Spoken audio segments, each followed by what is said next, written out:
Bom, pessoal, então, para ajudar vocês a passarem o tempo aí na quarentena, né, eu vou postar uma aulinha hoje sobre o Pulantzas, né, intitulada Tipos de Estado e Estrutura Jurídico-Político Capitalista na abordagem estrutural marxista. Né.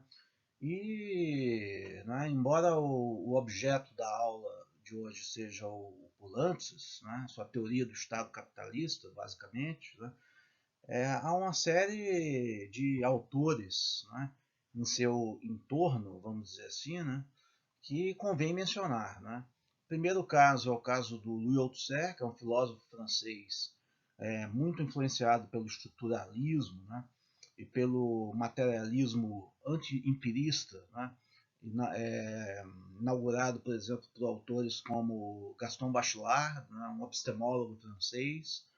Outro autor importante na vida do Pulantzas, que influenciou o Pulantzas, foi o Pachucanes, esse autor aqui, que foi um jurista soviético que foi assassinado pelo Stalin, né?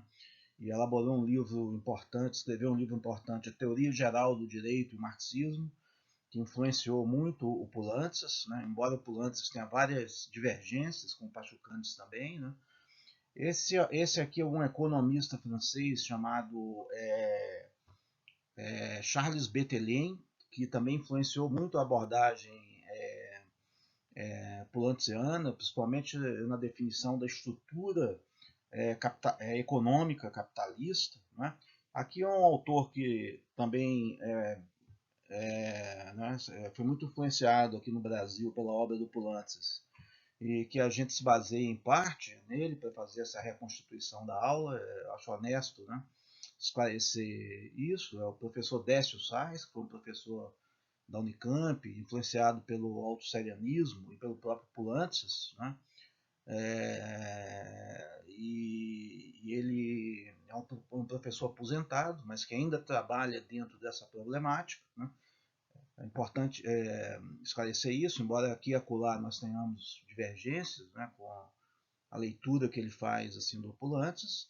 E aqui o próprio Pulantzas, né, uma foto dele, para quem não conhece, aí num contexto aí, dos anos 60, né, junto com cineastas e artistas, provavelmente numa assembleia. Né. Então vamos lá, vamos definir o plano dessa aula. Então, plano da aula, eu vou fazer algumas considerações introdutórias sobre a problemática que o Pulantzas se insere, né, principalmente o que é esse marxismo estruturalista, né, que deriva do Althusser, que é uma corrente bastante heterogênea, né, mas eu vou aqui apresentar algumas ideias básicas, principalmente da primeira fase, e é uma corrente muito incompreendida. Né? O pessoal, a maioria dos autores acha que o fato do Althusser ser influenciado pelo estruturalismo, né, ele coloca em segundo plano a luta de classes, os conflitos sociais, a ação humana. Né? Isso é uma bobagem, é facilmente refutável. Né? Então a gente vai esclarecer um pouco isso. O terceiro conceito é o conceito de Estado capitalista para ele, a partir dessas duas categorias aí, de efeito de isolamento, de efeito de representação na unidade. Né? O Pulantzas, o Estado é basicamente uma estrutura, né, que produz efeitos ideológicos sobre os atores ou os agentes sociais, e depois falar alguma coisa sobre as formas de Estado, de regimes políticos, né, que deriva da sua concepção do Estado. Essa definição do Estado capitalista por Pulantzas, ela tem uma série de implicações, né? E o Pulantzas, principalmente nos primeiros trabalhos dele, extrai algumas implicações dessa definição. Então vamos lá, né? Introdução, né? Para a gente entender bem o Pulantzas, né? É bom esclarecer que o Pulantzas né, ele debate com outras concepções de Estado. Assim, né? Ele é um autor, a formação dele é direito. Antes dele escrever essa obra, em 1968, influenciada pelo Althusser, né, pelo primeiro Althusser, pelo primeiro Althusser, vamos dizer assim, né, influenciado por Marx, e ler o Capital, né?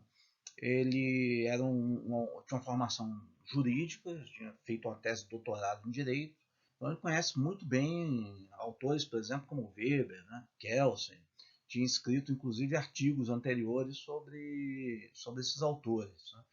E ele dialoga, né, no trabalho dele com a conceituação weberiana de Estado, né? O Weber é um autor bastante confuso, vamos dizer assim, né? Mas eu acho que dá para extrair aí da obra dele, né? uma conceituação geral de Estado, né? Como um grupo de dominação que reivindica com sucesso num determinado espaço territorial, né? O monopólio legítimo da força física, né?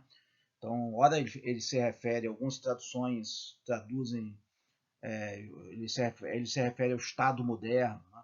Então, os outros, apenas o Estado moderno, vamos dizer assim, que se forma na Europa após o absolutismo, né? Estado patrimonial, que depois se transforma no Estado racional, né?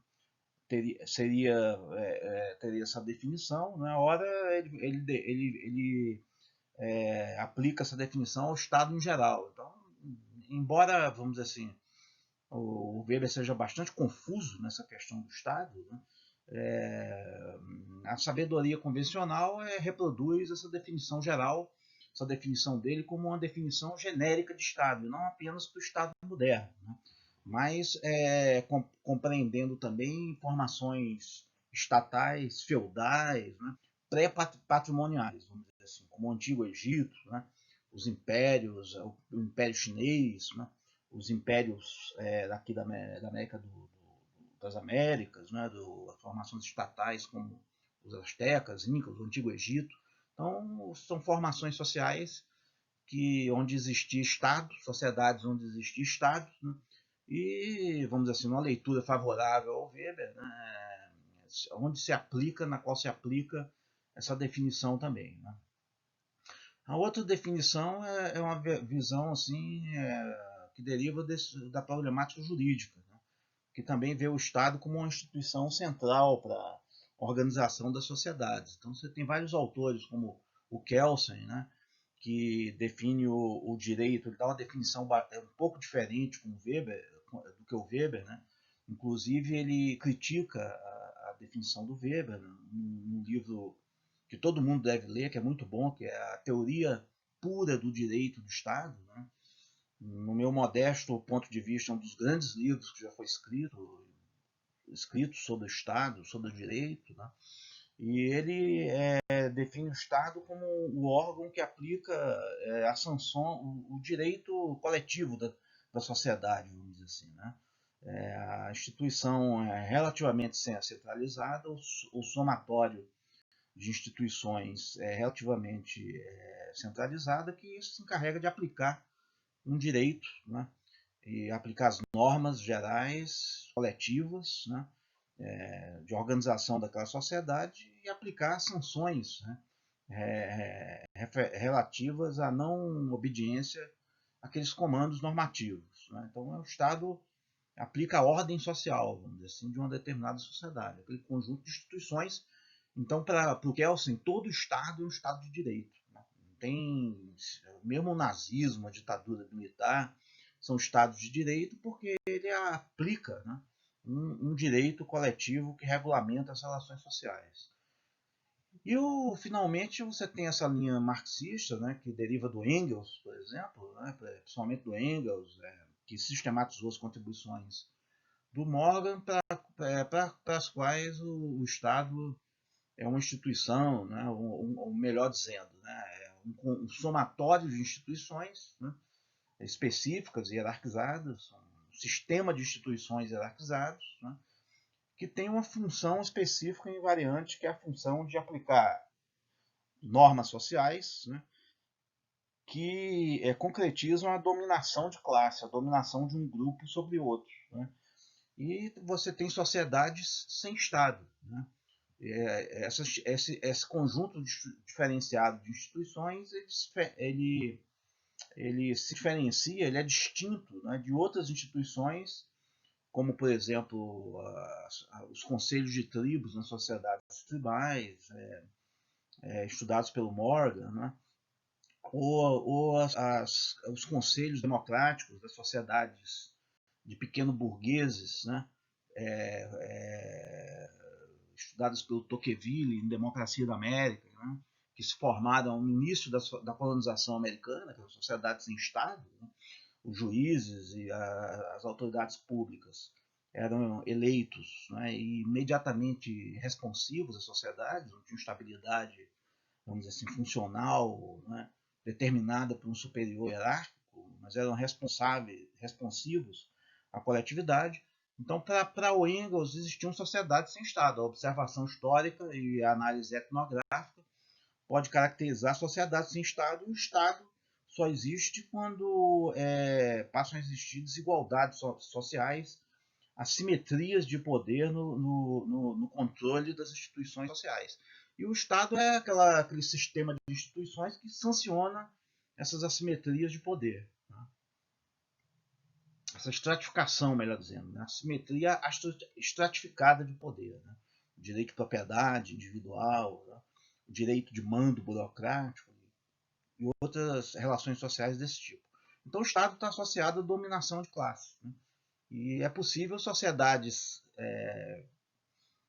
sem Estado, como essas comunidades de pequenos burgueses, né, e pequenos produtores que se formaram, né, no início da colonização americana, né, ou sociedades tribais estudadas pelo Morgan, por exemplo, que eram sociedades relativamente complexas. Ou, se não, sociedades pós-capitalistas, né, onde esse princípio comunitário se difunde. Por isso que, para o Engels, o comunismo seria eventualmente uma sociedade sem Estado.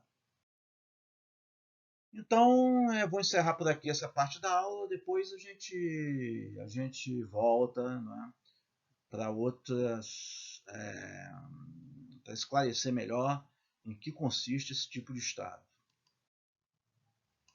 Princípios estruturais.